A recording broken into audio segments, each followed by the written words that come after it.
Katihar police को मिली बड़ी उपलब्धि। जिले का टॉप 10 अपराधियों की सूची में शामिल और 20,000 का इनामी बदमाश मनोज कुमार उर्फ संजू को पुलिस ने किया गिरफ्तार।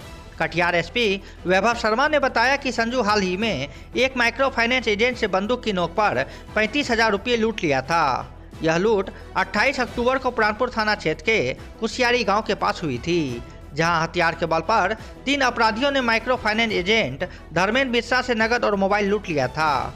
गुप्त सूचना के आधार पर पुलिस ने इसे अहमदाबाद इलाके से गिरफ्तार कर लिया है। इसके पास से एक देसी कट्टा, 2 जिंदा कारतूस और 1,100 रुपये बरामद किए गए हैं। फिलहाल पुलिस उसके अन्य फरार साथियों की तलाश में जुट गई है। अक्टूबर 2024 को प्राणपुर थाना क्षेत्र में कुशियारी गांव के पास NH 81 पे धर्मेंद्र मिश्रा, जो कि स्वर्ण रेखा माइक्रो फाउंडेशन के लिए काम करते थे, वो वहाँ से लगभग 35,000 रुपये कलेक्ट करके निकल रहे थे। उसी क्रम में एक बाइक पे सवार 3 लोगों के द्वारा उनके साथ ड्यूटी घटना घटित की गई थी और उनसे पैसे छीन लिए गए थे, उनका मोबाइल छीन लिया गया था। उसी क्रम में जो इन्वेस्टिगेशन हुआ, इन्वेस्टिगेशन में कुछ लोगों का नाम आया था। उसमें जो मेन जो इनका सरगना था, उसका नाम जो आया था वो था सनोज, जिसके दूसरा नाम संजू भी है। इसकी एज 28 साल है और पिता जयकांत मंडल है, रहने वाला धनपाड़ा प्राणपुर का ही है।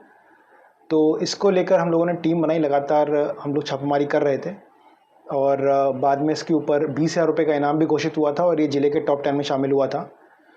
तो इसको लेकर ये जानकारी प्राप्त हुई कि आज सुबह लगभग 6 बजे के आसपास ये बंगाल की तरफ जाने वाला है, बॉर्डर क्रॉस करने वाला है और प्राणपुर अहमदाबाद बॉर्डर के पास इसको गिरफ्तार किया गया है और इसके साथ में एक देसी कट्टा भी बरामद हुआ है।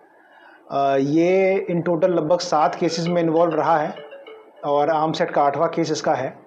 तो ये एक बढ़ता हुआ अपराधी था जो स्टार्टिंग किया था शराब के कारोबार से और बाद में धीरे धीरे लूट की घटनाओं, 2 लूट की घटनाओं में इन्वॉल्व हो चुका है और अब आर्म्स एक्ट के केस में भी इन्वॉल्व हुआ था।